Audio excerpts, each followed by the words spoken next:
A monster game in the Atlantic Division tonight. Miami 7-4, Charlotte 5-6, trying to get the separation they need on the Royals to potentially clinch the division next week.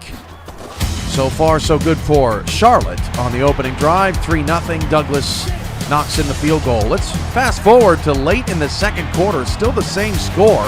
Boletsky getting Miami in position for a field goal of their own. Rob Crone 9 of 13 at that point. Hits Terrell Cooper down to the 8-yard line. Miami does get that field goal. Comes up just short. 4th and goal with the 2. Ties the game at 3 as we hit the locker room. John Clements, play fake. Deep down the middle. Hauled in for a first down. Charlotte and Miami played to a 30-29 thriller in their first meeting. This one not as thrilling early on. It got good late. Rob Crone down the field. Finds Drennan on the sideline. And then Crone one more time. Tiberius Bovine Jr. into the red zone. Finally, Lamont Bourne in for the score. Touchdown Miami. They take a 10-6 lead. Crone back to work. Late in the third quarter. Back to Bovine.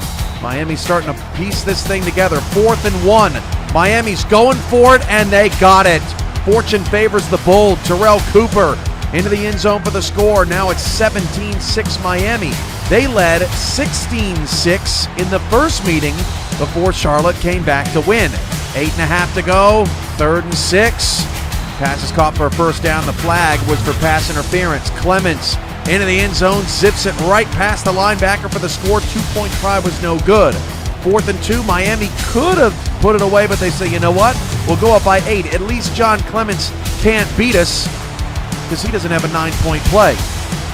He'd still do his best. Clements, 1:40 to go in the fourth quarter, trying to lead a game-tying drive. Ianojo Abarazabo down to the 12, and then Clements got it. 2-point game. Now Clements for the tie. 35 seconds left, and he just does get in.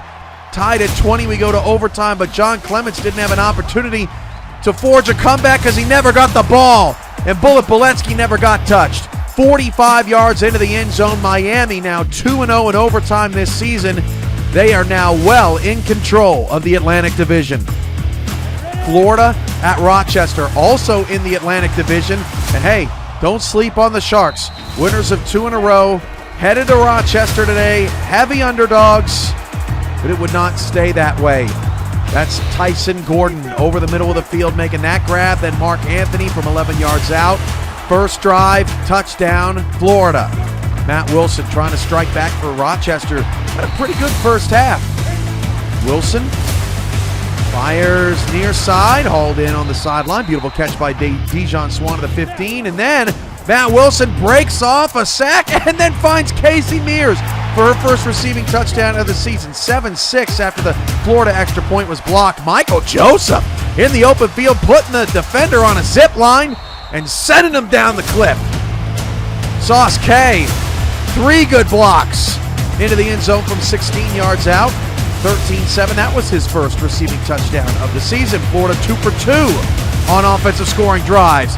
How about that man, Lamont Rutledge, the second, 71 yards, bye-bye. Just a little hitch route, beat the defender. He's out of here, 20-7. Oh my goodness, Rochester cannot tackle these Sharks. K into Pioneer territory. How about 4 for 4? Joe Francis, touchdown. Are you kidding me?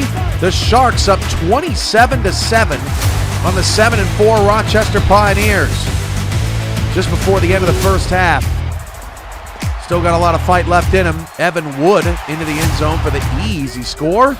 It's just a 13-point lead for Florida. 27-14. Mark Anthony, cut it out. Caught at the 6-yard line, then K. 2 plays later, punches it in from 2. 35-14 after the 2-point conversion was good. For the 3rd straight week, Florida has scored more points than they have all season long. Yeah, you heard that right. The Sharks are now 4-8 after starting 1-8, and they're not out of this playoff race just yet. 41-14, Rochester slides into a tie with New York atop the Metro. St. Louis hosting Wichita. 6-5 Flyers 8-3 Rivermen. This was a huge game in the Central Division as St. Louis tries to stay on top of the Great East Conference. Wichita looking sharp early on. BK Solberg gets the Flyers down inside the 15-yard line, but then the wheels fell off. Solberg looking for R.C. Gilmore. Picked off. Interception from St. Louis. No score. Junior McCray gives it right back. The fumble, a rare fumble, I should say R.J. Gilmore from Wichita. A rare fumble from Junior McCray gives Wichita an opportunity, but 4th and goal at the 1. Fortune favors the bold. Remember, they just kick the field goal, take the points. 3-0. 3rd down and 1, St. Louis. Karen Koizumi, look at the blocking on the outside by Camille Wells. Not once, but twice. Touchdown St. Louis just before the half, 7-3 into the 3rd quarter. Koizumi facing a heavy blitz. Look at how wide open Homer J is. Somebody missed an assignment. 3rd down. Karen keeping the drive alive. Caught into the red zone. Inside the 20. Junior McCray rumbling down to the 5. Then you got to reward him, right? Camille Wells gets the touchdown after the great blocking for his teammate. 14-3. Rivermen on top by 11. Now you see her. Well, maybe not. Where'd she go? There she is, out of the pack and getting a 1st down run. It's like 6-on-2 in there. 3rd down and goal. Hand off McCray, got it.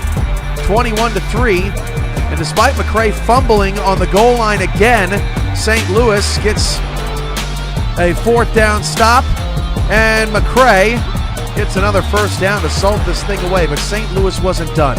They wanted to rub salt in the wound of their division rival. Another touchdown. It's a whole vibe in St. Louis right now. 28-3. The Rivermen improved to 9-3. In primetime, Fresno at Salt Lake.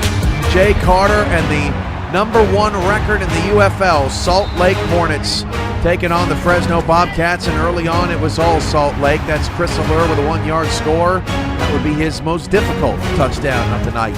Salt Lake banks in a field goal, makes it 10-0. Fresno 6-5 in the top 8 in the playoff picture coming into the week. But a bizarre stat for Fresno, they are 3-0 against teams with a winning record coming in. Not with defense like that. Chris Allure, 38 yards. Where's the defense? Fresno was 3-5 against teams with a losing record. So you think, well, they're playing Salt Lake tonight, they should get this win. That is not what happened. Chris Allure all over the place. He was the best player on the field in this ball game, and that was the difference. 17-3 late 3rd quarter. Jay Carter going to dump it off to Adam West. West sheds. Brooke O'Neal had an excellent night for Fresno's defense.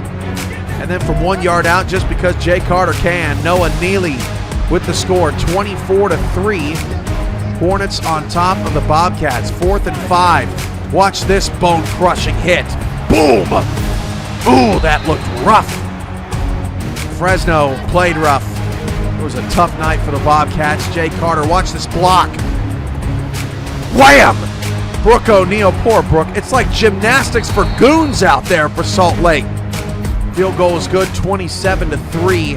Hornets dominating. They're the first UFL team to get to 10 wins this season. Larry Randolph threw 4 picks in the game. He's just the 10th. It's just the 10th time in the UFL this season a quarterback has thrown 4 or more interceptions. That's a 1st down, but 1:15 left on the clock. Not much time left. Randolph to the sideline. That one's good. Final play of the game. Randolph gets the touchdown. Makes it 27-9. And then a 2-pointer. Why not? To make it 27-11, the final. That was 9 minutes in UFL heaven. We're back Saturday here on VFN.